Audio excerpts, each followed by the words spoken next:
बबूसा खतरे में चैप्टर 6। सोमारा देव के पास पहुंची तो ताशा भी वहां मौजूद थी। ताशा अब और भी निखर गई थी देव के प्यार में। वो पहले से भी ज़्यादा खूबसूरत दिखने लगी थी। वो क़यामत नज़र आ रही थी। हुक्म राजा देव, सोमारा ने वहां पहुंचते ही कहा। सोमारा, देव मुस्कुराकर बोला, मैं चाहता हूं कि तुम ताशा को वो सब कुछ समझाओ जो किले में रहते हुए ज़रूरी है और सदूर की रानी के लिए ज़रूरी है। इसे कर्मचारियों और लोगों से बात करने का अंदाज़ बताओ। सदूर के बारे में भी समझाओ जो रानी को पता होना चाहिए। ज़रूर राजा देव, मैं रानी ताशा को एकदम तैयार कर दूंगी, सोमारा बोली। अकेले में सोमारा ने ताशा से कहा, रानी ताशा, आपकी सुंदरता तो गजब ढा रही है। आप तो पहले से भी ज़्यादा सुंदर हो गई हैं। ताशा जवाब में मुस्कुराकर रह गई। उसके बाद सोमारा जब जब ताशा के पास आ जाती और उसे समझाती बताती, ताशा बहुत जल्दी सोमारा की बातों को सीखने लगी। उधर जहाँ तक हो सके देव ताशा को सदूर के कामों के दौरान अपने साथ ही रखता कि ताशा को सदूर की बातें समझ में आएंगी। देव ने कामों की तरफ ध्यान देना शुरू कर दिया था। बबूसा भी व्यस्त रहने लगा। परंतु इन सब बातों के दौरान देव और ताशा का प्यार बढ़ता ही चला गया था। दोनों एक दूसरे की जान बने हुए थे। देव तो ताशा को अकेला छोड़ना ही नहीं चाहता था। कभी कभी तो ताशा देव के इतने प्यार से तंग आकर भागकर सोमारा के पास ऊपर कमरे में चली जाती। दोनों में मधुर संबंध कायम हो चुके थे। रानी ताशा अब किले के कामों को समझने लगी थी और कोशिश करने लगी थी कि किले के कामों को वो खुद संभाले। खुश हो ताशा? देव ने ताशा के कमरे में आने पर पूछा। सजी संवरी ताशा मुस्कुराई और नीली आंखें झपकाकर बोली, बहुत ज़्यादा खुश हूँ। मेरा देव सबसे अच्छा है, सबसे निराला। मैं तुम्हें हमेशा इसी तरह खुश देखना चाहता हूँ ताशा, देव ने प्यार से कहा। सच? ताशा ने नीली आंखें फैलाईं। हाँ, तुम खुश रहोगी तो मैं भी बहुत खुश रहूँगा। तुम्हारी खुशी में ही मेरी खुशी छिपी है। एक परेशानी है, ताशा ने मुंह फुलाकर चंचल स्वर में कहा। परेशानी? कैसी परेशानी? आप मुझे इतना ज़्यादा प्यार करती हैं कि मैं तंग आ जाती हूँ, ताशा खिलखिला उठी। देव ने आगे बढ़कर ताशा को बाहों में भर लिया। फिर? ताशा ने आंखें नचाईं। तुम्हारा प्यार ही तो मेरा जीवन है, तुम्हारे प्यार के सहारे ही तो मेरी ताकत बनी हुई है, देव बोला। अगले दिन देव का मैदान में मुकाबला था। एक व्यक्ति ने चुनौती दी थी देव को। जब ताशा को यह पता चला तो वो दौड़ी दौड़ी देव के पास पहुंची। कल आप मुकाबले पर जा रहे हैं? ताशा के चेहरे पर चिंता थी। तुम क्यों घबरा रही हो? अगर आपको कुछ हो गया तो? ताशा ने आगे बढ़कर देव का हाथ थाम लिया। मुझे कुछ नहीं होगा, देव मुस्कुराया। ये मेरे लिए मामूली बातें हैं। आप मुकाबले की प्रथा को हटा क्यों नहीं देते? क्यों खतरा उठाते? इस प्रथा को हटा नहीं सकता, देव ने ताशा का हाथ थपथपाकर कहा, क्योंकि मेरे पिता ने भी कभी सदूर का राज ऐसे ही मुकाबले में जीता था और वो राजा बने थे। लेकिन मुझे डर लगता है ऐसी बातों से। मैं तुम्हारा डर दूर कर दूंगा, देव खुलकर मुस्कुराया। कैसे? मुकाबला करना तो मैं भी सिखाऊंगा। मैं? ताशा घबरा उठी। नहीं नहीं, मैं ये सब नहीं कर सकती। तुम कर लोगी। देव, नहीं कर सकूंगी, ताशा क्या उठी। मैं तो तुम्हें मुकाबला करना मैं सिखाऊंगा और मुझे भरोसा है कि तुम ज़बरदस्त लड़ाका बनोगी। पहले तुम्हें किले में रहने के नाम से डर लगता था, परंतु अब तो रानी बनकर किले के कामों को आसानी से देखभाल करती हो। कोई भी काम कठिन नहीं होता, काम को बार बार करने पर वो आ जाता है, देव ने विश्वास भरे स्वर में कहा। मैं तुम्हें किले के पीछे फलों के बाग में मुकाबला करना सिखाऊंगा। जैसा मैं कहूँ तुम्हें वैसे करते जाना है, कुछ कठिन नहीं होगा। ऐसे मुकाबले की ज़मीन मैं तैयार करवा देता हूँ कि गिरने पर चोट ना लगे। उसके बाद देव ने बबूसा से कहा कि पीछे वाले बाग की ज़मीन का कुछ हिस्सा मुकाबला सिखाने के लिए तैयार करवा दे। तब ताशा इस बात पर घबराई हुई थी। उसी शाम जमरा आ पहुंचा। देव तब ताशा के साथ किले के भीतर था। बबूसा को जब जमरा के आने का पता चला तो वो फ़ौरन जमरा के पास पहुंच गया। तुम क्यों आए जमरा? बबूसा ने सीधे सीधे पूछा। क्या मेरा किले पर आना मना है? नहीं मना, तुम जब भी चाहो आ सकते हो, बबूसा मुस्कुराकर बोला। पोपा के काम के लिए आए हो?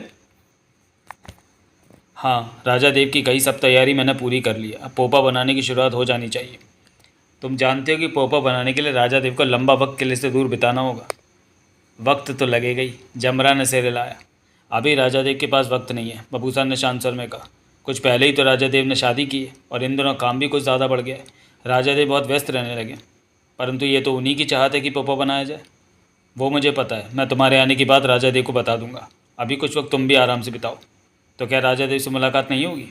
अभी नहीं, जब राजा देव ने मिलना होगा मैं तुम्हें खबर भिजवा दूंगा। इन दिनों तो राजा देव के पास फुर्सत ही नहीं है। जमरा चला गया। बबूसा ने देव को जमरा के आने के बारे में नहीं बताया।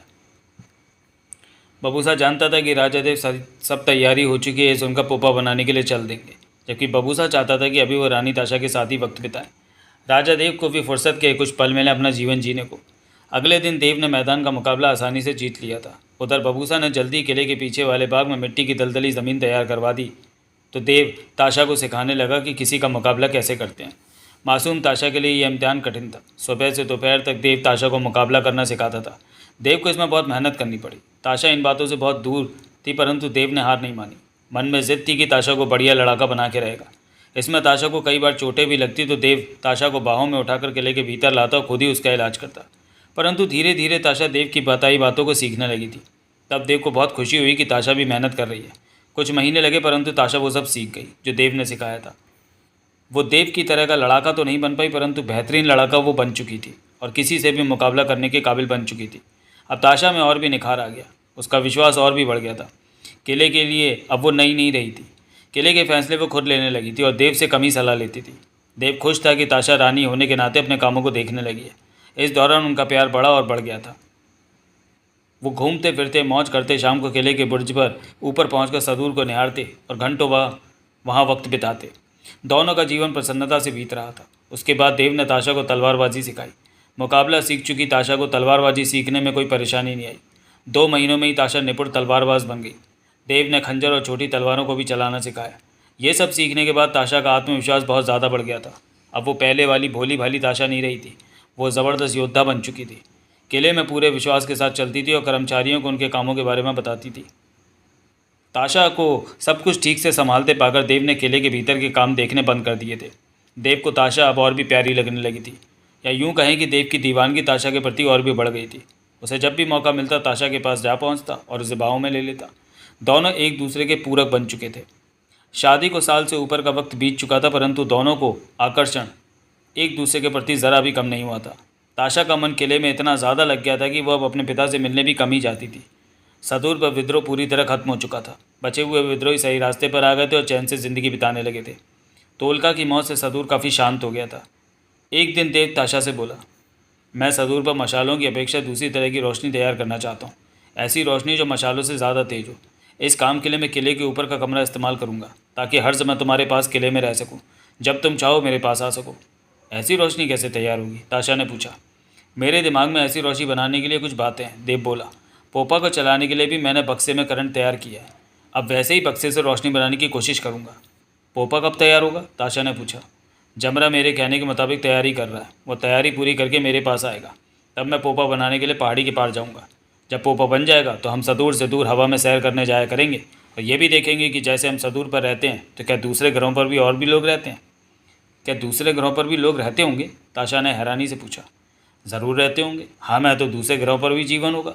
ऐसा हुआ तो हम उनसे मिलेंगे, बातचीत करेंगे, उन्हें सदूर पर आने का निमंत्रण देंगे, उनसे नया रिश्ता कायम करेंगे, देव बोला। मुझे यकीन नहीं आता देव कि ऐसे लोग दूसरे ग्रहों पर हमें मिलेंगे। पोपा में बैठकर हम उन्हें ढूंढने चलेंगे। देव मुस्कुरा पड़ा। मैं देखना चाहता हूँ कि हमारे सदूर के बाहर भी जीवन है कि नहीं।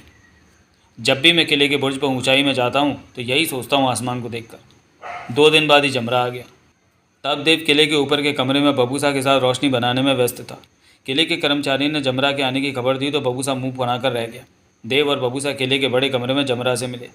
इस बार तुमने बहुत देर लगा दी आने में जमरा, देव ने कहा। देर? जमरा ने बबूसा पर निगाह मारकर कहा। मैं तो आपके बुलावे का इंतज़ार करता थक गया, तब आया हूँ। बबूसा ने हड़बड़ाकर नज़रें फेर ली। बुलावे का इंतज़ार? देव के चेहरे पर उलझन उभरी। मैं समझा नहीं जमरा। तो क्या बबूसा ने आपको बताया नहीं कि मैं महीनों पहले भी आया था? देव के होंठ सिकुड़े। उसने बबूसा को देखा। बबूसा फ़ौरन दांत फाड़ कर कह उठा। राजा देव, तब आपकी शादी नई नहीं हुई थी। ऐसे में आपका रानी ताशा के पास रहना ज़रूरी था। यह फैसला तुमने करना था या मैंने? देव ने बबूसा को तीखी निगाहों से देखा। आपने राजा देव। तो फिर तुमने फैसला क्यों लिया? क्षमा राजा देव, बबूसा कह उठा। देव ने जमरा को देखकर कहा। सारी तैयारी हो गई जमरा? हाँ राजा देव, अब हमें पोपा का निर्माण शुरू कर देना चाहिए, जमरा बोला। मैं जल्दी पोपा बनाने के लिए तुम्हारे पास पहुंच जाऊंगा, देव ने कहा। जमरा चला गया। देव ताशा से मिला तो कुछ गंभीर था। क्या हुआ मेरे देव? ताशा पास आकर बोली। आप उदास लग रहे हैं। मुझे पोपा का निर्माण करने जाना है ताशा। देव ने ताशा के कंधों पर बाहें रखकर उसकी नीली आंखों में देखा। तो जाइए, इसमें सोचने की क्या बात है। मुझे वापस आने में बहुत वक्त लगेगा, देव ने गंभीर स्वर में कहा। तो मैं भी आपके साथ चलती हूँ। तब तुम्हारा पास में होना ठीक नहीं होगा। पोपा से मेरा ध्यान भटक कर तुम पर आ जाएगा, जबकि पोपा का निर्माण करने में बहुत ध्यान से काम करना पड़ेगा। तुम्हें साथ ले जाना ठीक नहीं होगा। कोई बात नहीं, मैं किले पर रहूँगी देव, यहाँ भी मेरी ज़रूरत है, ताशा क्या उठी। मेरे बिना तुम रह लोगी ताशा? क्यों नहीं देव, आप काम करने जा रहे हैं, मैं आपकी वापसी का इंतज़ार करूँगी। किले के कामों को देखूंगी और इसी तरह मुझे सदूर के बाकी कामों की भी समझ आएगी। मैं सारे काम संभाल लूँगी। किले की देखभाल का काम मैं धोमरा के हवाले कर दूंगा। जो बात तुमसे ना संभले वो तुम धोमरा से कह सकती हो। देव ने गहरी सांस ली। तुमसे दूर जाने का मन नहीं कर रहा ताशा। ये आप कैसी बातें कर रहे हैं देव? भूल गए कि पोपा बनने के बाद उसमें बैठकर हम घूमने जाया करेंगे? तब कितना अच्छा लगेगा हम दोनों को। मैं तो उस दिन का इंतज़ार कर रही हूँ। सच ताशा? देव की कसम, ताशा ने प्यार से कहा। मेरे जाने के बाद मेरी याद आएगी तो क्या करूँगी? देव ने शरारत भरे स्वर में पूछा। आपके साथ बिताए उस प्यारे वक्त को याद करूँगी जिन्हें सीढ़ियाँ बनाकर हमने यहाँ तक पहुँचने का सफ़र तय किया।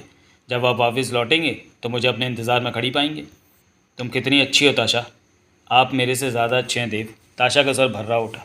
जब तक आप वापस नहीं लौटते आपकी यादों के सहारे मैं वक्त बिता लूँगी। आपके जल्दी आने की आशा करूँगी। 10 दिन देव किले में ही रहा। सदूर के ज़रूरी कामों को पूरा करता रहा। बबूसा भी उसके साथ कामों में व्यस्त रहा। ताशा को भी समझाता रहा कि कौन सा काम कैसे पूरा करना है। देव ने सोमारा से कहा कि ताशा की हर बात मानी जाए, जैसे कि उसका हुक्म हो। ताशा के हुक्म की अवहेलना ना हो। देव ने धोमरा को बुलाकर कहा कि जब तक वो पोपा का निर्माण करके वापस नहीं आता तब तक किले की देखभाल उसे करनी है। इसमें रानी ताशा का हुक्म सबसे ऊपर होगा। देव ने जाने से एक दिन पहले ताशा के साथ सारा दिन उसी जंगल में बिताया जहाँ वो शादी से पहले मिला करते थे।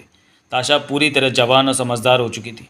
ये बात देव ने भी महसूस की और मन ही मन खुश हुआ कि ताशा मुसीबतों को संभालने वाली बन गई है। उस पर भरोसा करके काम उस पर छोड़े जा सकते हैं। ये सारा बदलाव तब आया जब ताशा ने मुकाबला करना सीखा था, हथियार चलाने सीखे थे। जंगल में वे उसी पेड़ के नीचे बैठे थे जहाँ वे पहले बैठा करते थे। उन्होंने अपनी पुरानी यादें ताज़ा की। देव किसी तरह खुद को संभाले हुए था। वो ताशा से थोड़ी देर के लिए भी जुदा नहीं होना चाहता था, जबकि उसे अब लंबे वक्त के लिए दूर जाना पड़ रहा था। ताशा भी मन ही मन खुश नहीं थी, परंतु देव को वो रोकना नहीं चाहती थी। वो जानती थी कि पोपा को बनाना देव की प्रिय इच्छा थी। अंधेरा होने पर वे किले पर लौटे। बबूसा ने ही बग्घी चलाई थी। वही उस दिन का कोचवान बना था। देव ने बबूसा से कल चलने की तैयारी के बारे में पूछा तो बबूसा ने कहा तैयारी पूरी हो चुकी है। तब देव ने कहा कि वो अब सोमारा के पास जाए, चाहे तो कारू भी पी सकता है। सुबह दिन निकलने से पहले वो चल पड़ेंगे। देर रात तक देव ताशा का हाथों में लिए ताशा से बातें करता रहा। सारा दिन साथ बिताने पर भी देव का मन नहीं भरा था। ताशा भी जैसे सोना नहीं चाहती थी, देव के साथ बातों में ही रात बिता देना चाहती थी। उस रात वे दोनों ही नहीं सोए, बातों में ही डूबे रहे। होश तब आया जब बबूसा की आवाज़ कानों में पड़ी। वे बाहर से राजा देव कहकर उसे पुकार रहा था। देव फौरन कमरे से बाहर पहुंचा तो बबूसा को चलने को तैयार खड़ा पाया। तुम इतनी जल्दी आ गए बबूसा? देव ने कह उठा।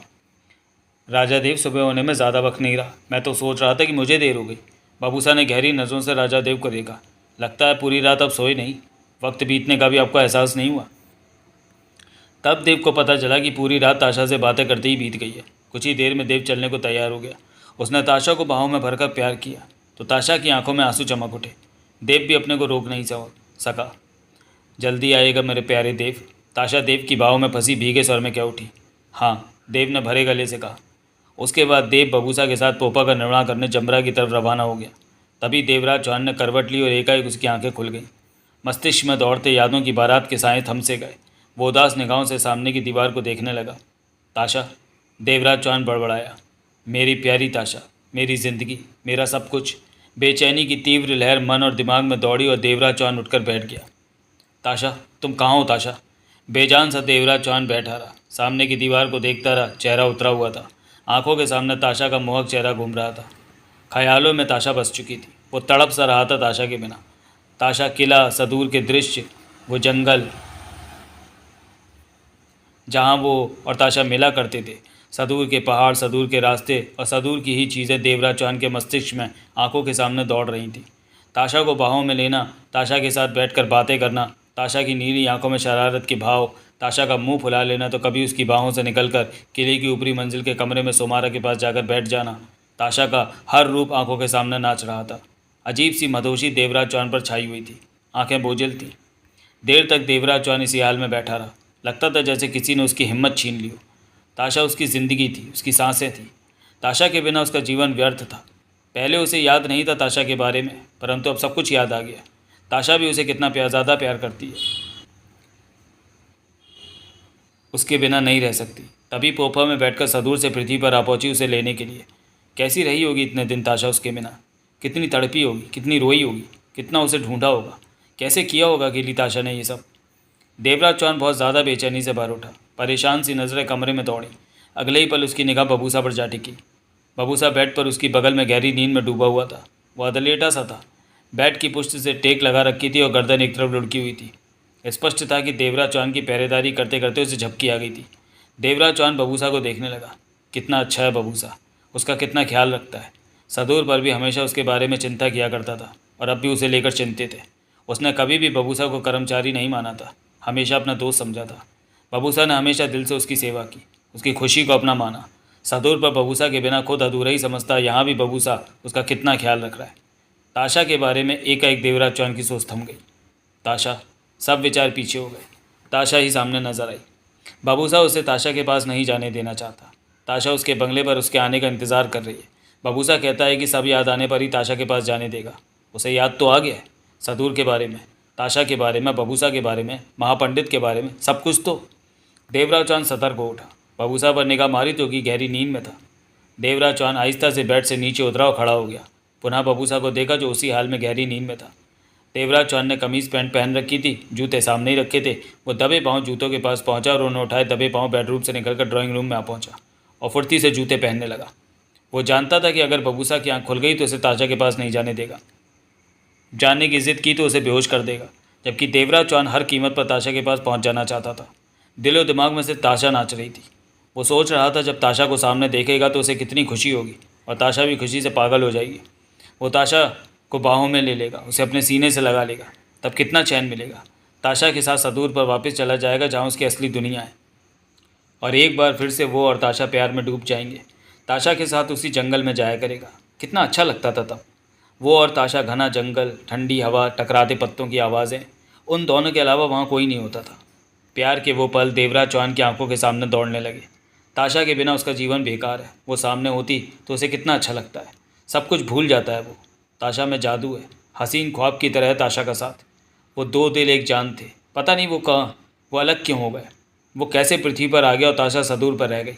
परंतु देवराज चौहान इस बारे में सोचना भी नहीं चाहता था। वो तो बस इतना जानता था कि ताशा उसके पास आ पहुंची है, उसे ढूंढ रही है, वो तड़प रही होगी उसे देखने के लिए। देवराज चौहान बिना देर किए ताशा के पास पहुंच जाना चाहता था, उसे देखना चाहता था, उसे बाहों में लेना चाहता था। इस विचार के साथ ही उसका दिल तेजी से धड़क उठा कि वो अपनी ताशा के पास जा रहा है। ताशा को फिर से देख सकेगा, उसे छू सकेगा, उसकी नीली आंखों में फिर से खो जाएगा। वो समा कितना हसीन होगा जब ताशा उसकी बाहों में होगी। जूते डालने के बाद देवराज चौहान उठा और बेआवाज़ सा दरवाजे के पास जा पहुंचा। दरवाज़ा खोला, बाहर निकला और आहिस्ता से दरवाज़ा बंद करके वो आगे बढ़ गया।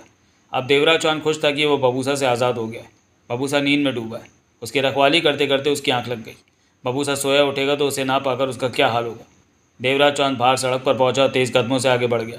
रह रहकर सड़क पर नजरें मार रहा था। उसे टैक्सी की तलाश थी। तभी दिन निकलना शुरू हो गया था। रात का अंधेरा और दिन के फैलते उजाले का मिलन देखना एक अनोखा अनुभव था। परंतु देवराज चौहान को रात दिन की परवाही कहाँ थी।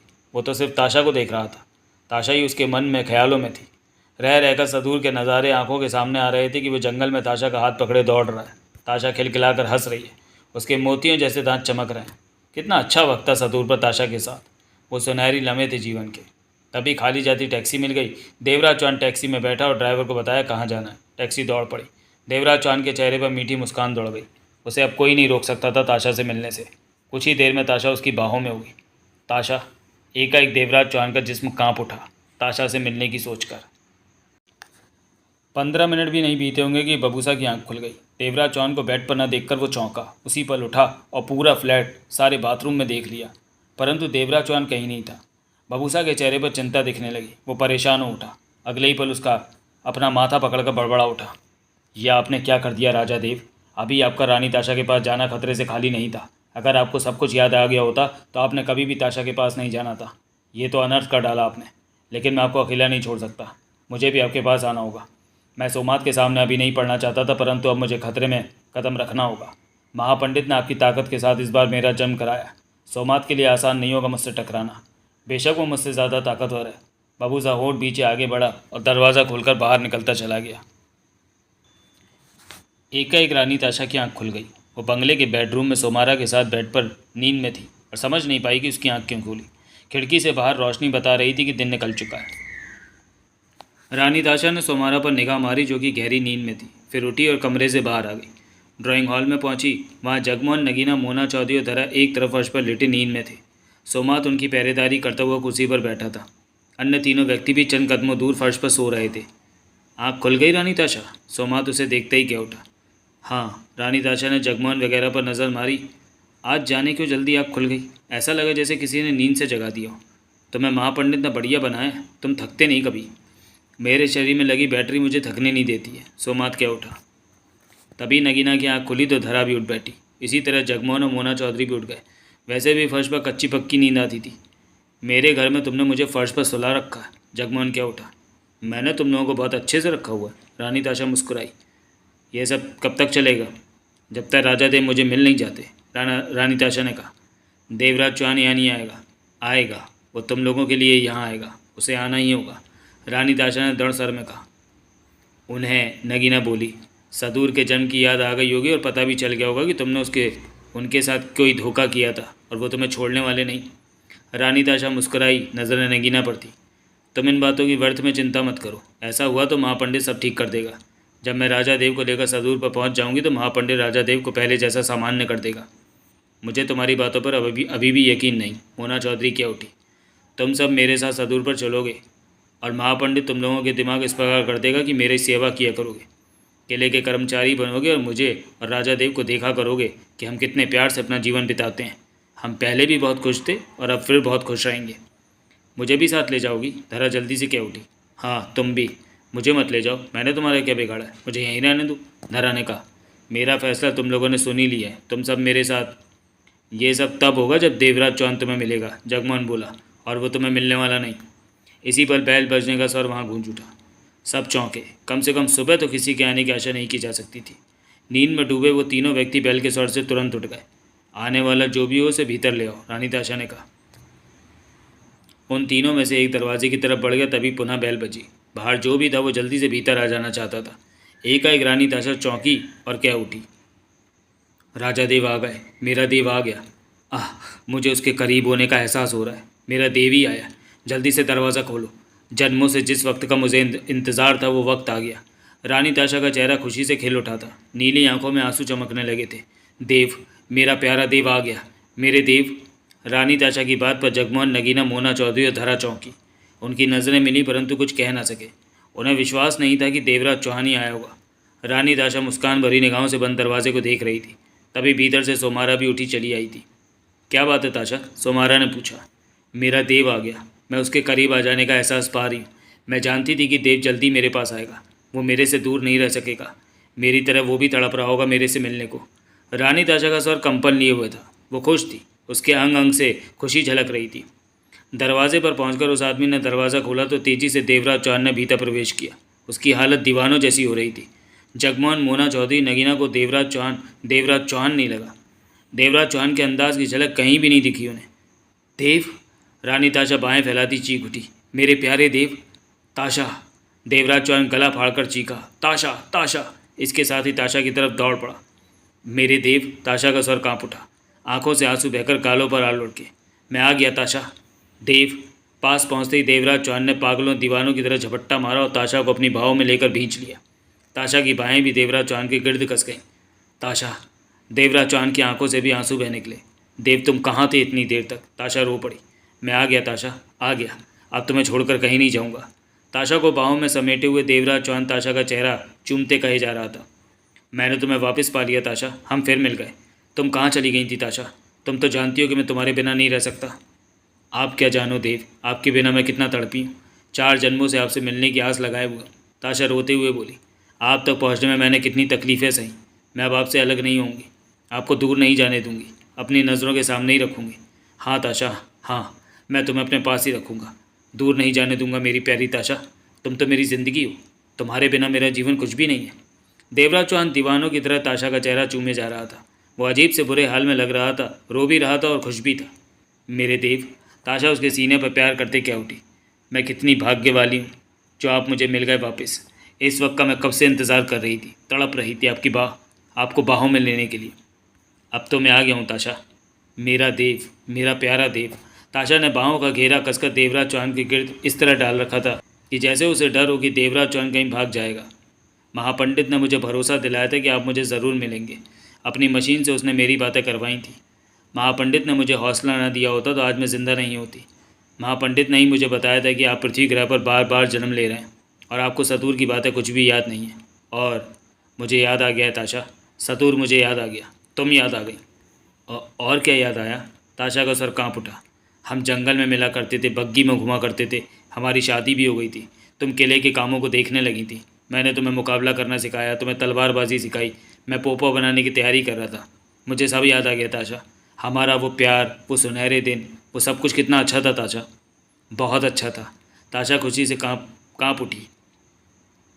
मैंने अपने देव को पा लिया, सब कुछ पा लिया, अब आपको अपने से दूर नहीं जाने दूंगी। आज मुझे जितनी खुशी मिल रही है इतनी खुशी तो तब भी नहीं मिली थी जब मैंने आपसे शादी की थी। आप मिल नहीं रहे थे और मेरी हिम्मत टूटती जा रही थी देव। मैं ही जानती हूँ कि मैंने अपने को कैसे संभाले रखा है और आज जगाए रखी कि आप मिल जाएंगे। इतनी देर से आप मेरे पास क्यों नहीं आए देव? मैंने कितनी बार आपको बुलाया, फ़ोन पर बातें की, बबूसा मुझे आने नहीं दे रहा था। वो तो आपका सेवक है, वो आपको कैसे रोक सकता है? वो कहता है कि मेरे भले के लिए मुझे रोक रखा है कि रानी ताशा के पास ना जाऊँ। वो मुझे सदूर की बातें याद दिलाना चाहता था कि मुझे सब कुछ याद आ जाए। तुम तक जाने की कोशिश करता तो वो मुझे बेहोश कर देता था। बबूसा में इतनी ताकत जाने कहाँ से आ? महापंडित ने इस बार उसमें आपकी ताकत, आपके गुण डालकर उसका जन्म कराया था।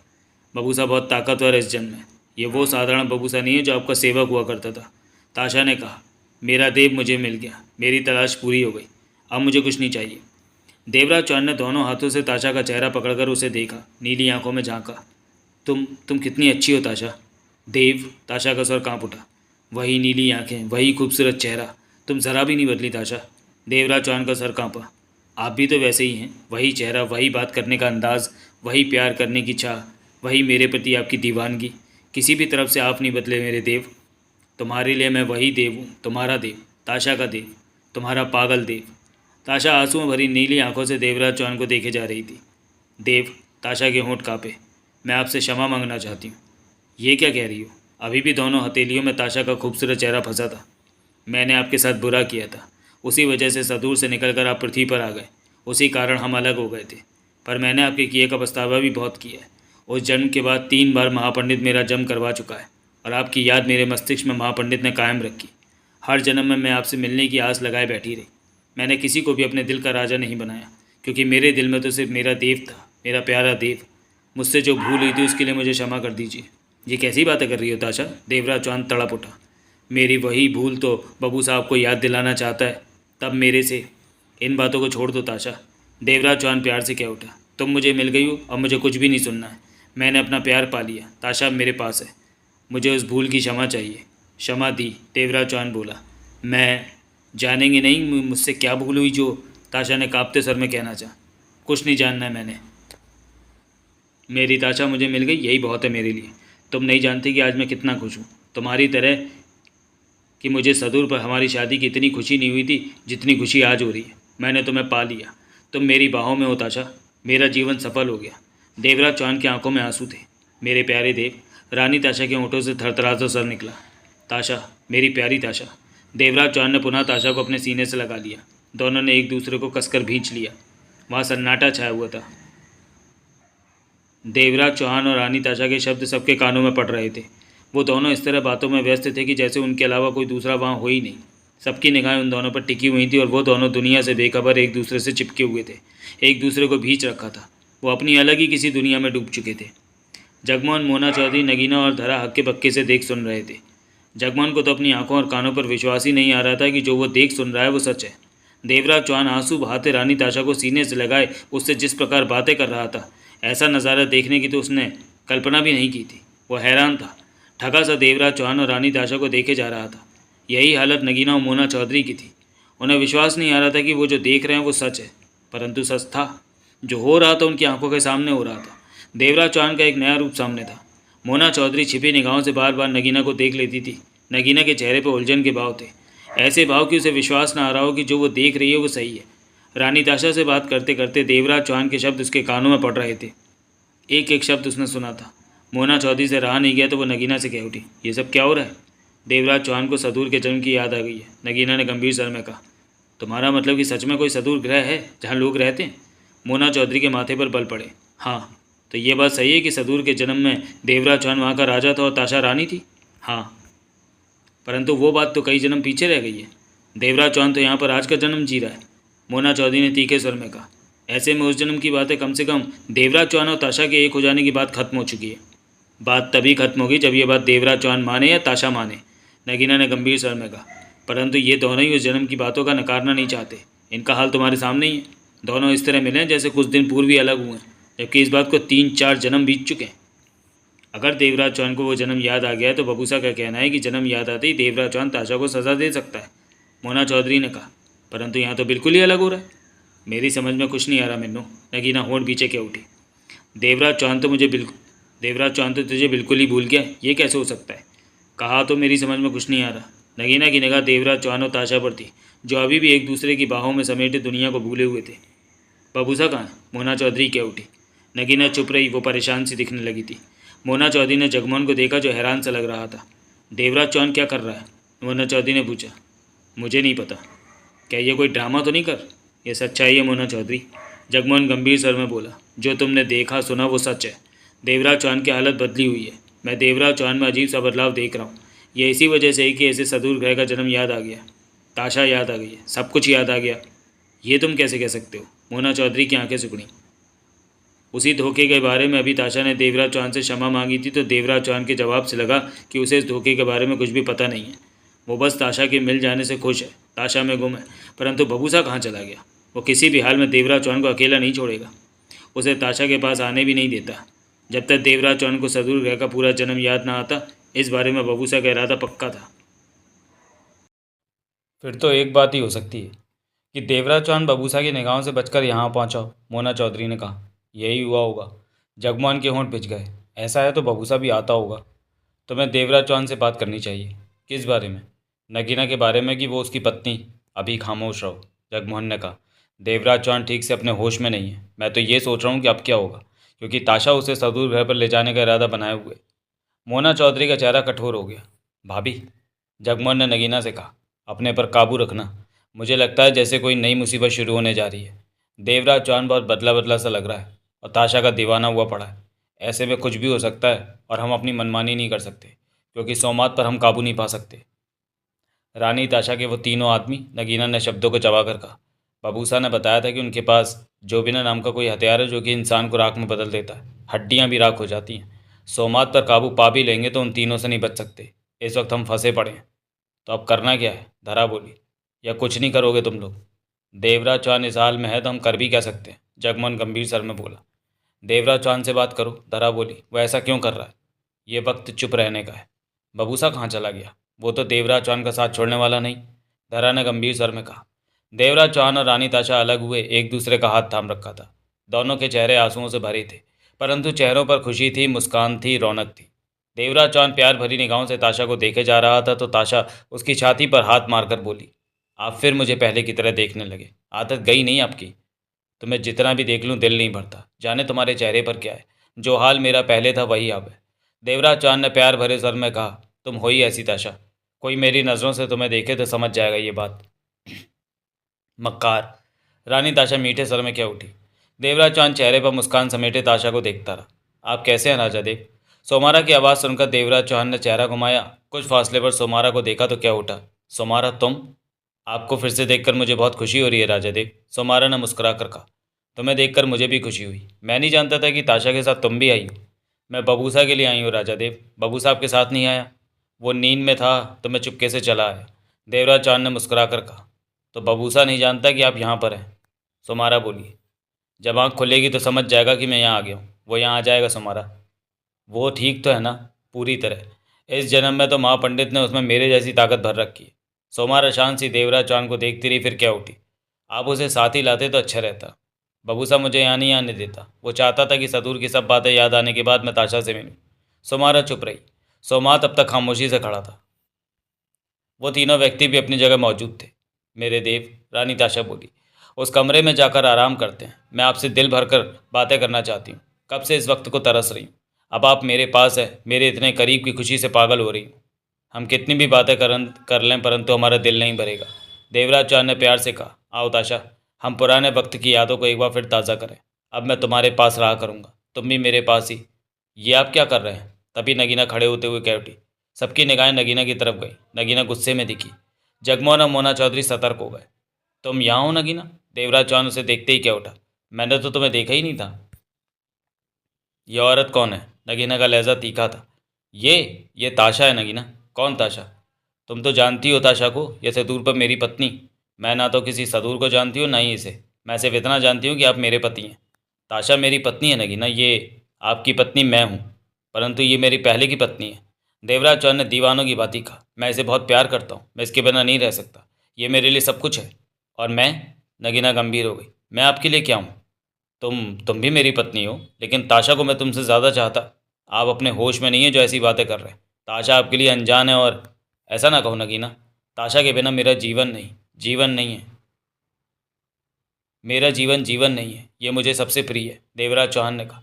तो आपको सदूर के जन्म की याद आ गई है? हाँ नगीना, मुझे सब याद आ गया। सब याद नहीं आया आपको? नगीना ने दांत भींच कर कहा। बाबूसा ने कहा था कि जब आपको सब कुछ याद आ जाएगा तो ताशा को आप सज़ा देंगे, जबकि इस वक्त आप उसके दीवाने हो रहे हैं।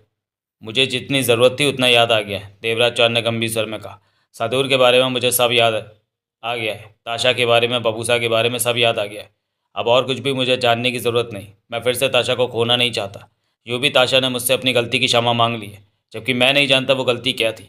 ताशा से मुझे कोई भी शिकायत नहीं हो, ना ही होगी। आप मेरे पति हैं। मेरे लिए ताशा ही सब कुछ है। मैं ताशा के बिना नहीं रह सकता, देवराज चौहान ने गंभीर स्वर में कहा। ताशा नगीना को देखकर मुस्कुराई। तो क्या हमारा रिश्ता कुछ भी नहीं था? तब मैं ताशा से अनजान था। देवराज चौहान ने अभी भी ताशा का हाथ थाम रखा था। मुझे सदूर के बारे में कुछ भी याद नहीं था। ताशा याद आई तो मुझे महसूस हो गया कि मेरा असली जीवन, असली प्यार सदूर पर है, ताशा है। अब मैं ताशा को खोना नहीं चाहता। ताशा में मेरी जान बसती है। उसी पल जगमोहन खड़ा होकर कह उठा। तुम जो कह रहे हो पूरे होश में रहकर कह रहे हो? जगमोहन गंभीर था। मैं पूरे होश में हूँ जगमोहन। इस वक्त तुम कौन सा जीवन जी रहे हो, पृथ्वी का या सदूर ग्रह का? जगमोहन बोला। देवराज चौहान जगमोहन को सोच भरी निगाहों से देखने लगा। मेरे देव, रानी ताशा गर्व भरे अंदाज में कह उठी। जवाब दो, बताओ तो इन्हें कि आप सिर्फ मेरे हो। बताओ मुझे, इस वक्त तुम कौन सा जीवन जी रहे हो, पृथ्वी का या सदूर ग्रह का? पृथ्वी का। तो पृथ्वी के हिसाब से तुम्हारी पत्नी कौन है, नगीना या ये? बेशक मैं पृथ्वी का जन्म जी रहा हूँ, परंतु सदूर का वक्त मुझे एहसास करा रहा है कि मैं वहाँ का हूँ, ताशा का हूँ। वहीं पर मेरा सब कुछ है। ताशा के बिना मैं नहीं रह सकता। यही मेरा असली प्यार है। मैं तुम सदूर ग्रह के उस जन्म की बात कर रहे हो जो आज से 4 जन्म पहले का था, जबकि इंसान का हर नया जन्म एक नई जिंदगी की वजह बनता है। 4 जन्म पहले ताशा तुम्हारी पत्नी थी। उसके बाद तुमने पृथ्वी के किसी हिस्से पर जन्म लिया, जिसे हम पूर्व जन्म की ज़मीन कहते हैं, जो कि आज न जाने कहाँ लुप्त हो चुकी है। परंतु समय चक्र हमें कई बार उस पूर्व जन्म में ले जा चुका है। उस जन्म के बाद तुमने पंजाब के लुधियाना शहर में जन्म लिया और मोना चौधरी तुम्हारी पत्नी बनी थी। ये जन्म तुम दोनों ने जी भरकर जिया। बात करने के लायक कोई बात नहीं है। परंतु पूर्व जन्म की धरती पर नगीना भाभी बेला के नाम से तुम्हारी पत्नी बनी थी, जो कि तब की मिन्नो यानी मोना चौधरी की छोटी बहन थी। और आज के तीसरे जन्म में वही बेला नगीना के नाम से तुम्हारी पत्नी बनी। लेकिन अब तुम कहते हो कि पूर्व जन्म से भी पहले के सदूर ग्रह के जन्म में ही तुम्हारी आज की ज़िंदगी है। तो ये कैसे संभव है? तब की पत्नी ताशा के साथ तुम्हारे सारे संबंध उसी वक्त खत्म हो गए थे जब तुमने सदूर ग्रह से अलग होकर पृथ्वी पर जन्म लिया। तो ऐसे में तुम ये कैसे कह सकते हो कि सदूर का जीवन ही तुम्हारा असली जीवन है? 4 जन्म पहले की पत्नी को तुम अपनी पत्नी कह रहे हो और आज की पत्नी को तुम दूर ढकेल रहे हो। जगमोहन के होठ भिज चुके थे। चेहरे पर कठोरता दिखाई देने लगी थी। तुम होश में नहीं हो। होश में होते तो कभी भी ऐसी बात नहीं कहते। ताशा की खूबसूरती ने तुम्हारे होश छीन लिए। क्या अच्छा बुरा नहीं समझ पा रहे? मैं ताशा से पहले भी दीवाना वार प्यार करता था और अब भी करता हूँ, देवराज चौहान ने नाराज़गी से कहा। मैं ताशा के बिना नहीं रह सकता जगमोहन। अब मैं इससे दूर नहीं हो सकता। ये तुम्हारी पत्नी नहीं है, जगमोहन ने तेज स्वर में कहा। मेरी पत्नी है ये। क्या तुम्हें बबूसा की बातों पर यकीन नहीं? मेरी बात पर यकीन नहीं कि मुझे सदूर का जन्म याद आ चुका है? ताशा ही मेरी सब कुछ है। और मैं तुम्हें यह समझाना चाहता हूँ कि तुम इस वक्त सदूर का नहीं, पृथ्वी का जीवन जी रहे हो। बेशक मैं पृथ्वी का जीवन जी रहा हूँ, देवराज चौहान ने गंभीर स्वर में कहा। परंतु तब मैं ताशा के बारे में सब कुछ भूला हुआ था। मुझे सदूर के बारे में कुछ भी याद नहीं था, पर अब सब कुछ याद आ चुका है। मेरा असली जीवन सदूर पर ही है। ताशा के साथ ही मेरी सांसें हैं। ताशा ही मेरे जीवन जन्म की साथी है। ताशा के बिना जीवन बिताने की मैं सोच भी नहीं सकता। ये ठीक है या गलत तुम जानो। मेरी नज़रों में ये पूरी तरह ठीक है। ताशा में मेरी जान बसती है। और नगीना का क्या होगा? जगमोहन ने कठोर स्वर में कहा। मैं इस बारे में कुछ नहीं कह सकता। मैं ताशा के साथ रहूँगा, देवराज चौहान ने कहा। नगीना गंभीर निगाहों से देवराज चौहान को देख रही थी। खामोश खड़ी मोना चौधरी गंभीर स्वर में बोली। देवराज चौहान, मुझे तुमसे ऐसी आशा तो कभी नहीं थी। मैंने नहीं सोचा था कि तुम ऐसी हरकत भी करोगे। मैं ताशा को भूल चुका था। अगर मुझे ताशा की याद रही होती तो तुम कभी भी, मोना चौधरी ने सख्त स्वर में कहना चाहा। चुप हो जा मिन्नू, नगीना गंभीर स्वर में बोली। मुझे इस बात पर ज़रा भी एतराज़ नहीं है कि देवराज चौहान किसी और के साथ रहे। ये अपनी मर्जी से फैसला कर रहे हैं और मुझे खुशी से इनके फैसले के साथ हूँ। सोमारा खामोश खड़ी गंभीर निगाहों से सब कुछ देख सुन रही थी। जगमोहन ने सख्त निगाहों से देवराज चौहान को देखा, परंतु देवराज चौहान पर इस बात का कोई असर नहीं पड़ा। उसने ताशा का हाथ थाम रखा था, जबकि ताशा के होठों के बीच मुस्कान फंसी थी। मेरे देव, ताशा प्यार से कह उठी, हम वापस सदूर पर जाएंगे। पोपा डोबू जाति के पास खड़ा है। हाँ ताशा। देवराज चौहान ने मधुर मुस्कान से ताशा को देखा। हम वापस अपने सदूर पर जाएंगे। हमारा जीवन वहीं पर है। हम अपने प्यार को फिर से नया जीवन देंगे। वही सुहावना समय फिर लौट आएगा। मैं, तुम और सदूर, कितना अच्छा होगा वहाँ। हमारी खुशियाँ वहीं पर हैं। मैं तो कब से इस वक्त के वापस लौटने का इंतजार कर रही हूँ प्यारे देव। ताशा की आंखें भर आईं। तुम्हारी बाहों में जीवन बिता देना चाहती हूँ। महापंडित हमें फिर पैदा करवा देगा जब हम बूढ़े हो जाएंगे। सिर्फ मैं और तुम, हम हर जन्म में मिलते रहेंगे। जन्म जन्म का साथ हमारा। हम एक दूसरे के लिए ही जिएंगे और मरेंगे देव। ताशा। देवराज चौहान का सर कांप उठा। तुम कितनी अच्छी हो ताशा। मेरे देव जैसा दूसरा कोई नहीं है। ताशा का सर कांप उठा। देवराज चौहान प्यार भरी निगाहों से ताशा के चेहरे को निहारने लगा। फिर मुझे देखने लगा। फिर मुझे देखने लगी। ताशा ने शरारत से कहा, ऐसे ही तंग करोगे मुझे? ताशा ने नीली आंखें नचाई। देवराज चौहान हौले से हंस पड़ा। सोमात, हम आज ही डोबू जाति की तरफ चल देंगे। तैयारी शुरू कर दो, रानी ताशा ने कहा। जी रानी ताशा, परंतु डोबू जाति तक जाने का रास्ता हमें पता नहीं है। सोमात बोला। यंत्र द्वारा किलोरा से संपर्क बनाओ और यहाँ का पता देकर उसे कहो कि रास्ता दिखाने को हमारे पास किसी को भेजे। मैं अभी किलोरा से बात करता हूँ। सोमात ने सिर हिलाया। देवराज चौहान ने जगमोहन को देखकर कहा, तुम लोग जहाँ जाना चाहो जा सकते हो, बेशक इसी बंगले में रहो। मेरा सब कुछ, सारी दौलत जगमोहन और नगीना की है। दोनों आधी आधी बांट लेना। मैं ताशा के साथ सदूर पर वापस जा रहा हूँ। देव, इन्हें भी अपने साथ लिए चलते हैं, ताशा बोली। नहीं ताशा, इन्हें अपनी ज़िंदगी जीने दो। हम भी साथ जाएंगे। जगमोहन गंभीर स्वर में क्या उठा। तुम भी साथ जाओगे? देवराज चांद के माथे पर बल पड़े। मैं अकेला नहीं, हम सब, नगीना भाभी, मोना चौधरी, धरा, सब। मैं धरा ने कहना चाहा, परंतु मोना चौधरी ने उसी पल उसे पाँव मारकर रोक दिया। प्यारे देव, पोपा में बहुत जगह है, इन्हें भी साथ ले चलेंगे। ये सदूर पर हमारे किसी काम ही आएंगे। महापंडित इनके दिमाग बदल देगा। तुम भी इन्हें अपने पास आसपास देखोगे तो तुम्हें खुशी मिलेगी। ठीक है ताशा, देवराज चौहान ने मुस्कुराकर कहा, जैसी तुम्हारी इच्छा। आओ देव, ताशा प्यार से भरे अर्थपूर्ण स्वर में बोली। हम कमरे में बातें करते हैं। आओ ताशा, मैं तुम्हारे साथ फिर से प्यार के जीवन में प्रवेश कर जाना चाहता हूँ जो जीवन पीछे छूट गया था। देवराज चौहान ने प्यार भरे स्वर में कहा और कमरे की तरफ बढ़ गया। तभी खामोश खड़ी सोमारा क्या उठी। ताशा, अभी तक बबूसा नहीं आया। फिक्र मत कर, सोमारा आ जाएगा। बबूसा कभी भी राजा देव से दूर नहीं रहता। ताशा ने विश्वास भरे स्वर में कहा। कमरे में कोई ना है, वहाँ मैं अपने प्यारे देव के साथ पुराने लम्हों को ताज़ा करूँगी। देखते ही देखते देवराज चौहान और ताशा बेडरूम में गए और दरवाज़ा बंद हो गया। उन तीनों व्यक्तियों में से दो व्यक्ति दरवाजे के बाहर पहरेदारों की तरह खड़े हो गए, ताकि राजा देव और रानी ताशा की तरफ जाने की कोई कोशिश ना करे। सोमात यंत्र पर किलोरा से बात करने की चेष्टा करने लगा। सोमारा सोचों में डूबी आगे बढ़कर सोफे पर जा बैठी। जगमोहन, मोना चौधरी, नगीना और धरा की नजरें मिली। तुमने सदूर पर साथ जाने को क्यों कहा जगमोहन भैया? नगीना गंभीर स्वर में कह उठी। मैं कुछ भी समझ नहीं पा रहा भाभी, ये सब क्या हो रहा है? जगमोहन ने गंभीर स्वर में कहा। हमें देवराज चौहान के साथ रहना चाहिए। शायद आने वाले वक्त में उसे हमारी ज़रूरत पड़ जाए। कैसी ज़रूरत? कह नहीं सकता। देवराज चौहान का बदला रूप देखकर तो मेरा दिमाग हिल गया। जगमोहन के होंठ भिज गए। जगमोहन ठीक कहता है, मोना चौधरी बोली। हमें देवराज चौहान के साथ ही रहना चाहिए। परंतु बबूसा कहाँ है? तरह बोली। वो होता तो। बबूसा आ गया, नगीना के होठों से निकला। सबकी नज़र तेजी से घूमी। मुख्य दरवाजे से बबूसा को भीतर प्रवेश करते पाया। तभी सोमारा की खुशी से भरी तेज आवाज़ सबको सुनाई दी। बबूसा! सोमारा बबूसा की तरफ दौड़ पड़ी। सोमारा को देखकर बबूसा बुरी तरह चौंका। वो ठिठक गया। तब तक सोमारा बबूसा के पास पहुंच चुकी थी। बबूसा! सोमारा बबूसा से लिपट गई। तू कैसा है बबूसा? इस जन्म में तो अब तेरे को देख पाई हूँ। तूने भैया को रजामंदी क्यों दे दी कि वो तेरा जन्म कराकर तुझे पृथ्वी पर छोड़ दें? बोल। बबूसा ने भी सोमारा को अपनी बाहों में ले लिया था। तू कैसी है सोमारा? तू मिल गया तो अब बहुत अच्छी हूँ। तेरे से मिलने के लिए तो मैं रानी ताशा के साथ आई हूँ। एक बात तो बता। क्या? वो लड़की धरा के साथ तेरा क्या संबंध है? कुछ भी नहीं। तो फिर तू उसे डोबू जाति वालों से बचाता क्यों फिर रहा है? कोई बात है तो बता दे। कोई बात नहीं, मेरा उससे दोस्तों जैसा संबंध है। बबूसा बोला। राजा देव यहाँ नहीं आए सोमारा?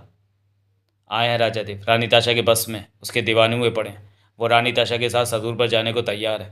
इस वक्त राजा देव और रानी ताशा उधर के कमरे के भीतर हैं और आज ही पोपा के पास जाने के बारे में सोच रहे हैं। ये तो गजब ढा दिया राजा देव ने। बबूसा चिंतित स्वर में क्या उठा। राजा देव मौका पाते ही मेरे पास से भाग निकले और यहाँ आ गए। उन्हें सदूर के जन्म की याद तो आई, परंतु पूरी याद आने से पहले ही वो रानी ताशा के पास आ पहुंचे। वही हुआ जिसका मुझे डर था। अब राजा देव फिर रानी ताशा के दीवाने हो जाएंगे और रानी ताशा के मोह जाल में इस तरह डूब जाएंगे कि सदूर का जन्म उन्हें याद आना रुक जाएगा। रानी ताशा राजा देव को सदूर पर ले जाएगी और महापंडित राजा देव के दिमाग का वो हिस्सा मिटा देगा जहाँ सदूर की यादें दर्ज है। इस तरह रानी ताशा राजा देव को फिर से पालेगी और उसने राजा देव को जो खोद धोखा दिया था उसकी सज़ा उसे कभी नहीं मिल सकेगी। तुमने तो बहुत कोशिश की बबूसा, परंतु राजा देव ने गलत कर दिया यहाँ आकर। अब क्या होगा? वही तो नहीं समझ पा रहा है कि अब मैं राजा देव के लिए क्या कर सकता हूँ, बबूसा चिंतित स्वर में बोली। मुझे रानी ताशा इसलिए साथ लाई कि वक्त आने पर तुम्हें रानी ताशा के खिलाफ काम करने से रोक सकूं, परंतु मैं तेरे साथ हूँ तो ही मेरा सब कुछ है। पहले तू, बाकी सब बाद में। मेरे से शादी करेगा ना? सोमारा कह उठी। ज़रूर करूँगा सोमारा, बबूसा मुस्कुरा पड़ा। तेरे साथ ही जीवन बिताऊंगा। महापंडित को हमारा ब्याह करना पसंद नहीं आएगा। भैया की बात मत कर, सोमारा मुस्कुरा कर बोली। वो तो अब भी मेरा ब्याह सदूर के खूबसूरत से खूबसूरत युवक के साथ कराने को कह रहे थे, पर मैं नहीं मानी। मैंने कहा शादी करूंगी तो बबूसा से, नहीं तो नहीं। महापंडित बहुत गलत काम कर रहा है। वो राजा देव के खिलाफ रानी ताशा का साथ दे रहा है। मैं राजा देव से कहकर महापंडित को सज़ा ज़रूर दिलवाऊंगा। महापंडित राजा देव के साथ बेईमानी कर रहा है। उसे चाहिए था कि राजा देव को सदूर के उस जन्म की याद कराता जब रानी ताशा से आमना सामना कराता, परंतु उसने रानी ताशा को सीधे सीधे ही राजा देव के पास पहुंचा दिया। महापंडित का मन मैला है। वो सब ठीक कर देना चाहता है और रानी ताशा को उस धोखे की सज़ा से बचा कर रखना चाहता है, पर मैं ऐसा नहीं होने दूंगा सोमारा। मैं तेरे साथ हूँ बबूसा, सोमारा गंभीर स्वर में बोली। मैं तो कब से तेरे से मिलने का इंतज़ार कर रही थी। कुछ भी भूली नहीं हूँ मैं। सब याद है मुझे उस वक्त की। भैया ने मेरे हर जन्म के साथ वो यादें मेरे मस्तिष्क में ताज़ा रखी। वो वक्त मैं कभी भी नहीं भूल सकती। तब मेरा कितना बुरा हाल हो गया था राजा देव को गृह से बाहर फेंके जाने की बात से। मैंने ही किसी तरह तेरे को संभाला। वो सब मैंने अपनी आंखों से देखा था। बबूसा की आंखों में आंसू चमक उठे। राजा देव कितना कह रहे थे रानी ताशा से कि तुम पछताओगी, बहुत बड़ी भूल कर रही हो। क्या क्या नहीं कहा था राजा देव ने तब। रानी ताशा को बहुत समझाने की चेष्टा की थी, परंतु वो तब जाने किन बातों की वजह से मदहोश थी। मैं देखता रहा और कुछ ना कर सका। राजा देव को सदूर से बाहर फेंक दिया गया। बीती बातों को याद मत कर, सोमारा उसकी आंखों में आंसू देखकर बोली। अब की सोच, अब क्या करना है। राजा देव रानी ताशा को मिल चुके हैं और रानी ताशा पोपा की तरफ जाने की तैयारी कर रही है। सोमात कहाँ है? एकाएक बबूसा ने पूछा। सोमारा ने गर्दन घुमाकर सोमात की तरफ देखा। बबूसा की निगाहें भी सोमात पर जा टिकी। सोमात पहले से ही एक टक बबूसा को देख रहा था। बबूसा और सोमात की नज़रें मिली तो एकाएक सोमात खतरनाक अंदाज में बबूसा की तरफ बढ़ने लगा। ये देखकर सोमारा चौंकी। बबूसा की आंखें सिकुड़ी और वो सतर्क हो गया। तुम क्या कर रहे हो सोमात? सोमारा तेज स्वर में क्या उठी। रानी ताशा मुझे हुक्म दे चुकी है कि बबूसा को देखते ही मार दूं। आगे बढ़ते सोमात ने शांत स्वर में कहा। रुक जाओ सोमात, सोमारा चीखी। मैं रानी ताशा से बात करती हूँ, मैं ऐसा नहीं होने दूंगी। परंतु सोमात नहीं रुका, बबूसा के पास जा पहुंचा। बबूसा सतर्क था। मत करो सोमात, सोमारा ने सोमात को पीछे ढकेलना चाहा। सोमात ने बबूसा को पकड़ने के लिए हाथ आगे बढ़ाया। बबूसा फौरन अपनी जगह से हट गया। तुम मुझसे बच नहीं सकते बबूसा। सोमात का स्वर सामान्य था। सोमारा तेजी से उस कमरे की ओर दौड़ी जहां देवराज चौहान और रानी ताशा थे, परंतु दरवाजे पर खड़े दोनों व्यक्तियों ने सोमारा को दरवाजे तक न पहुंचने दिया। एक ने कहा, रानी ताशा को इसका एकांत चाहिए, उनका आदेश है। सोमात बबूसा को मार देगा। सोमारा व्याकुल सी क्या उठी। रानी ताशा ही सोमात को रोक सकती है, मुझे उनसे बात करने दो। तुम रानी ताशा को इस बार परेशान नहीं कर सकती। सोमारा ने बहुत कोशिश की, परंतु दोनों ने एक ना सुनी। हमें बबूसा का साथ देना चाहिए। धरा परेशान सी क्या उठी। हम कुछ नहीं कर सकते, जगमोहन गंभीर स्वर में बोला। सोमात हमें ही मार देगा। सोमात बबूसा की तरफ बढ़ते मुस्कुराकर बोला, आओ बबूसा, मेरा मुकाबला करो। महापंडित ने मुझे बताया था कि तुम बहुत ताकत रखते हो। महापंडित ने तुम्हारे भीतर वही ताकत भर रखी है जो कभी सदूर में राजा देव के भीतर हुआ करती थी, परंतु तुम बच नहीं सकते। मैं तुम्हें मार दूंगा। मैं तो कब से तुम्हारा ही इंतजार कर रहा था कि तुम सामने आओ। तुमने रानी ताशा को बहुत परेशान किया है। राजा देव को रानी ताशा से दूर रखा, उन्हें मिलने नहीं दिया। ये बात मुझे कभी भी पसंद नहीं आई। बबूसा सावधानी से पीछे होता जा रहा था। सोमात बबूसा की तरफ बढ़ता रहा। तभी परेशान सी सोमारा पासा पहुंची।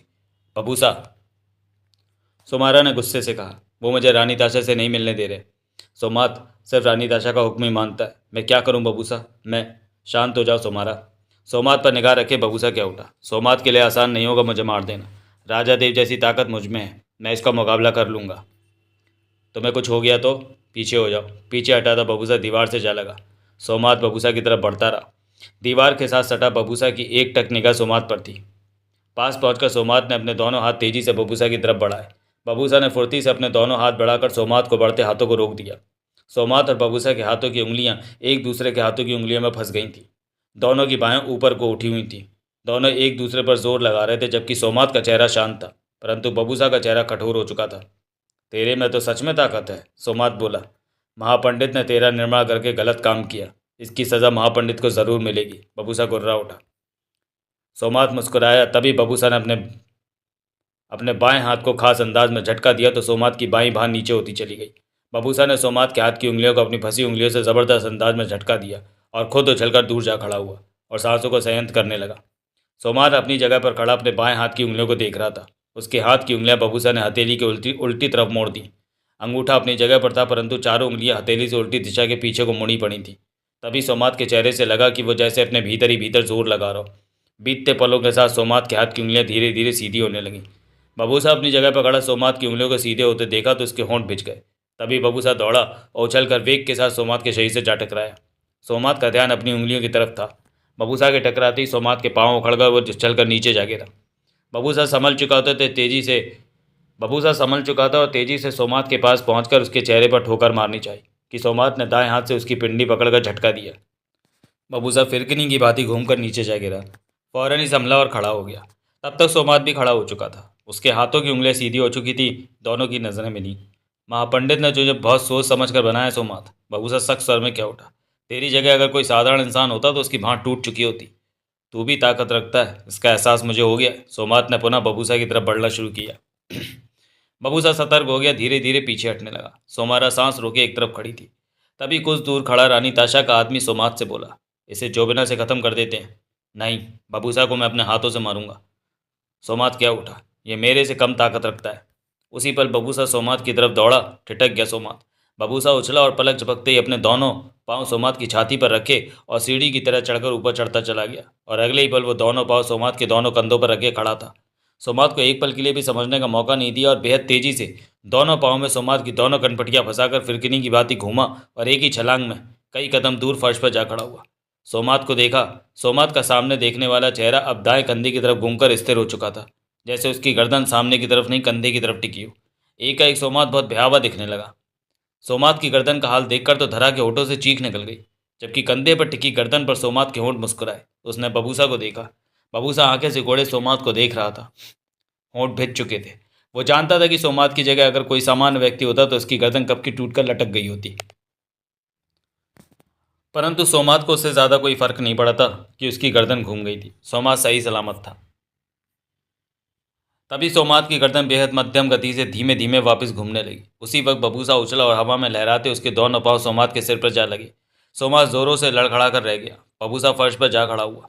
सोमात की गर्दन धीरे धीरे दिशा बदलकर सीधी होती जा रही थी, जबकि ये देखकर बबूसा का हाल अजीब सा हो रहा था। मनी मन उसने माना कि महापंडित ने ज़बरदस्त ढंग से सोमात का निर्माण किया था। उस पर कोई भी वार असर नहीं दिखा रहा। सोमात को जो थोड़ा बहुत नुकसान होता है वो उसे तुरंत ही ठीक होना शुरू हो जाता है। इस हिसाब से सोमात उससे कहीं ज़्यादा ताकतवर था। सोमात को मारा नहीं जा सकता था, परंतु बबूसा जानता था कि ऐसे इंसान की कमजोरी इसके शरीर में ही होगी, परंतु कहाँ, ये पता लगाना बेहद कठिन कार्य था। एकाएक बबूसा को सोमात से खतरा महसूस होने लगा। इस तरह वो कब तक सोमात का मुकाबला कर पाएगा? सोमात सच में उसे मार देने में कामयाब हो जाएगा। बबूसा को समझते देर न लगेगी वो खतरे में। सोमात अब कभी भी उसकी जान ले सकता है। उसके सामने मुकाबला करने के अलावा और कोई रास्ता नहीं था। जब तक सांसें चलती रहेंगी वो मुकाबला करता रहेगा, लेकिन अंत में जीत सोमात की होगी। बबूसा को सोमात के हाथों स्पष्ट मौत दिखने लगी थी। सोमात की गर्दन वापस सीधी हो गई। बबूसा होठ पीछे सोमात को देख रहा था। जितना मैंने सोचा था तो उससे भी ज़्यादा तेज निकला बबूसा, सोमात ने मुस्कुराकर कहा। तेरे किसी वार का मुझ पर कोई बुरा असर नहीं होगा। मरना तुझे ही है। आज तेरी जिंदगी का अंतिम दिन है। इसके साथ ही सोमात फुर्ती से बबूसा की तरफ लपका। पीछे हटने की अपेक्षा बबूसा सोमात पर झपट पड़ा। दोनों जोरों से टकराए। सोमात ने बबूसा को बाहों के घेरे में लेना चाहा कि बबूसा ने उसके कंधों के पास से उसकी बाहों को हाथ से थाम लिया और उन्हें दूर रखने का प्रयत्न करने लगा। इस काम में उसे पूरा जोर लगाना पड़ रहा था, क्योंकि सोमात भी अपनी ताकत लगा रहा था। बबूसा ज़्यादा देर तक इसी मुद्रा में डटा नहीं रह सका। उसे फुर्ती से सोमात की बाहों को छोड़कर दूर हट जाना पड़ा कि तभी सोमात ने उस पर छलांग लगा दी। बबूसा संभल ना सका और सोमात तेजी से उससे आ टकराया। बबूसा के पांव उखड़ गए और वो पीछे को जा गिरा। पास पहुंचकर सोमात ने उसकी छाती पर पांव रखा और दबाने लगा।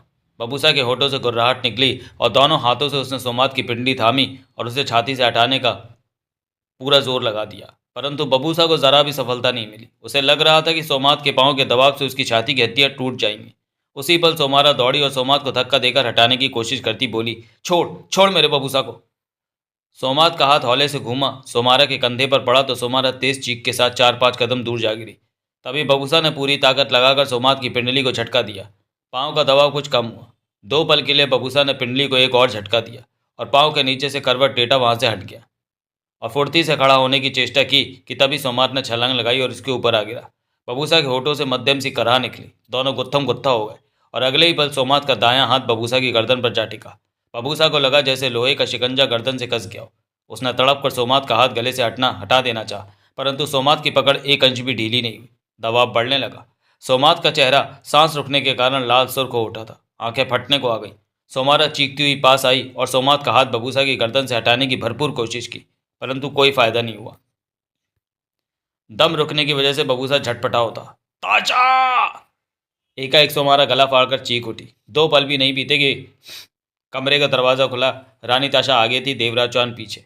वो कमरे का दृश्य देखकर चौंके। तभी सोमारा गुस्से से कह उठी, बबूसा को बचाओ ताशा, सोमात उसकी जान ले रहा है। बबूसा! देवराज चौहान तेजी से दौड़ा है। ये क्या कर रहे हो तुम बबूसा के साथ? छोड़ो इसे। परंतु सोमात की पकड़ का दबाव बढ़ता ही जा रहा था। हटो! देवराज चौहान ने सोमात को हटाना चाहा, लेकिन सोमात अपनी करनी पर कायम रहा। रुक जाओ सोमात, रानी ताशा कह उठी, बबूसा को छोड़ दो। उसी पल सोमात की पकड़ ढीली हो गई। वो बबूसा का गला छोड़कर उठ खड़ा हुआ। बबूसा! देवराज चौहान बबूसा के पास बैठ गया। सोमारा भी करीब आ बैठी। उसकी आंखों में आंसू थे। तुम ठीक तो हो बबूसा? देवराज चौहान की आवाज़ में तड़प थी। तुम? बबूसा मुंह खोले सांस लेने का प्रयत्न कर रहा था। उसी पल देवराज चौहान उठा और पलट कर खतरनाक निगाहों से सोमात को देखा। दरिंदा सा लग रहा था देवराज चौहान। हाथों की मुट्ठियां भिज गई थी। वो सोमात की तरफ बढ़ना चाह रहा था कि तभी ताशा पास आई और देवराज चौहान का हाथ पकड़कर प्यार से कह उठी, मेरे देव! सोमात मेरे आदेश का पालन कर रहा था। उसे मैंने ही कहा था बबूसा को खत्म करने को। तुमने ऐसा आदेश क्यों दिया? देवराज गुस्से में था। बबूसा हमें मिलने नहीं दे रहा था देव। वो हमारे मिलन में अड़चन डाल रहा था। मैं बबूसा का हित नहीं सह सकता ताशा। देवराज चौहान कुछ ढीला पड़ा। वो मेरा खास है। अब सोमात बबूसा को कुछ नहीं कहेगा। आप मिल गए तो मेरा क्रोध भी समाप्त हो गया। देवराज चौहान ने गंभीर निगाहों से रानी ताशा को देखा। ताशा देवराज चौहान को देखकर मुस्कुराई। अब अपनी ताशा पर गुस्सा करोगे देव? ताशा ने मुंह फुलाकर कहा। देवराज चौहान मुस्कुरा पड़ा। बबू साहब उठ बैठा था। चेहरे पर अभी भी लाली चमक रही थी। रानी ताशा, बबूसा गहरी सांसें लेता क्या उठा। मैं तो आपके लिए राजा देव को संभाले रखे हुए था। मैं तो कब से आपके आने की राह देख रहा था कि राजा देव को आपके हवाले कर सकूं। राजा देव भी आपसे मिलने को तड़प रहे थे। आपके लिए मैंने इतना कुछ किया और आपने सोमात से कह दिया कि वो मेरी जान ले ले। तुमने मुझसे विद्रोह किया, डोबू जाति छोड़कर आ गए और रानी ताशा, मैं तो राजा देव की तलाश में निकला था कि आपके आते ही राजा देव को आपके हवाले कर दूँ और हम पोपा में बैठकर वापस सदूर चले जाएं। आपने मुझे गलत समझ लिया। बबूसा ने दुख भरे स्वर में कहा। तुम कुछ भी कहो, अब मुझे किसी की परवाह नहीं है। मेरे देव मुझे मिल गए।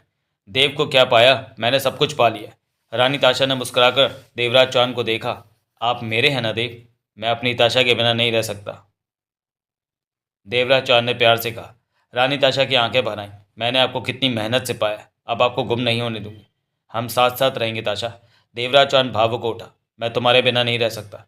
रानी ताशा ने बबूसा से कहा। तुम तो डोबू जाति तक पहुंचने का रास्ता जानते हो। हाँ रानी ताशा, तो हमें वहाँ ले चलो। पोपा वहाँ खड़ा है। हमें वापस सदूर पर अपने किले में जाना है, जहाँ मेरी और देव की दुनिया बसती है। आप चलने की तैयारी कीजिए रानी ताशा। मैं भी अब वापस सदूर जाना चाहता हूँ। बबूसा क्या उठा। मेरे देव, रानी ताशा ने कहा, हमें चलने की तैयारी करनी चाहिए। देवराज चौहान की निगाह जगमोहन, नगीना, मोना चौधरी और धरा पर गई। जगमोहन, देवराज चौहान बोला, क्या तुम लोग भी सदूर पर हमारे साथ जाना चाहते हो? हाँ, जगमोहन ने फौरन कहा। तो चलने की तैयारी करो, गाड़ियों का इंतजाम करो। बबूसा से जान लो कि कहाँ जाना है। देवराज चौहान ने कहा। ताशा का हाथ पकड़कर प्यार से क्या उठा। हम कमरे में चलते हैं। मैं अभी जी भरकर तुम्हें देख नहीं सका। आओ मेरे देव। ताशा देवराज चौहान से सट गई। मैं उन प्यार के पलों को फिर से पा लेना चाहती हूँ जो पीछे छूट गए थे। दोनों कमरे में चले गए। दरवाज़ा बंद हो गया। हमें कुछ करना होगा, मोना चौधरी कह उठी। ये लोग तो अब किसी दूसरे घर पर जाने की तैयारी करने लगे हैं। जब तक हालात हमारे हक में ना हो, मैं कुछ नहीं करना है। जगमोहन ने गंभीर स्वर में कहा। बबूसा की ताकत हमने देख ली है कि वो हमारे काम आ सकता है। वो रानी ताशा के खिलाफ है। जल्दबाजी में खेल मत बिगाड़ देना मोना चौधरी। हम किसी मौके की तलाश में ही इन लोगों के साथ रहेंगे। सब कुछ देवराज चौहान पर निर्भर है। नगीना ने सोच भरे स्वर में कहा। परंतु उन्हें ताशा के अलावा कुछ नज़र ही नहीं आ रहा। ऐसे में हम कर भी क्या सकते हैं? बबूसा बताएगा कि हमें क्या करना है। अब जगमोहन के होंठ बिछ गए। सिर्फ बबूसा ही तो है जो सोमात का कुछ मुकाबला कर सकता है। धारा ने गंभीर स्वर में कहा।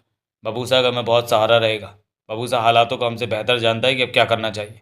बबूसा उठ बैठा था। उसकी सांसें संयत हो चुकी थी। चेहरे पर अभी भी लाली थी। उसने कुछ दूर खड़े सोमात को देखा। सोमात भी उसे ही देख रहा था। पास बैठी सोमारा धीमे स्वर में क्या उठी। तेरे को मेरे से ज़्यादा कोई नहीं जान सकता बबूसा। मैं जानती हूँ तेरे मन में क्या चल रहा है। बबूसा ने गंभीर निगाहों से सोमारा को देखा। मुझे पता है कि तू मेरे मन की बात जान लेती है, बबूसा बोली। बबूसा बोला, इसी कारण तू मुझे बहुत अच्छी लगती है। क्या करेगा तू अब?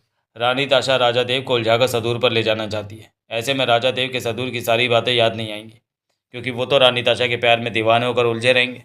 रानी ताशा भी राजा देव को कुछ भी सोचने का मौका नहीं देगी। ऐसे में रानी ताशा सोचती है कि राजा देव को सदूर पर ले जाकर उसके उनके दिमाग के उस हिस्से को महापंडित से हटवा देगी, जहाँ पर सदूर की बुरी यादें दर्ज हैं, जिनके याद आने पर राजा देव रानी ताशा को सख्त सज़ा देंगे। परंतु मैं रानी ताशा को राजा देव से किए धोखे की सज़ा दिलवा कर ही रहूँगा। रानी ताशा अपनी मनमानी नहीं कर सकेगी। बबूसा, सोमारा ने बबूसा का हाथ पकड़ लिया। इस काम में मैं तेरा साथ दूंगी। सच सोमारा? बबूसा मुस्कुरा पड़ा। सोमारा तेरे को खूब जानती है, खूब समझती है कि तू कभी कोई गलत काम नहीं करेगा। खास तौर से राजा देव से जुड़ा मामला हो तो अपनी जान लगा देगा।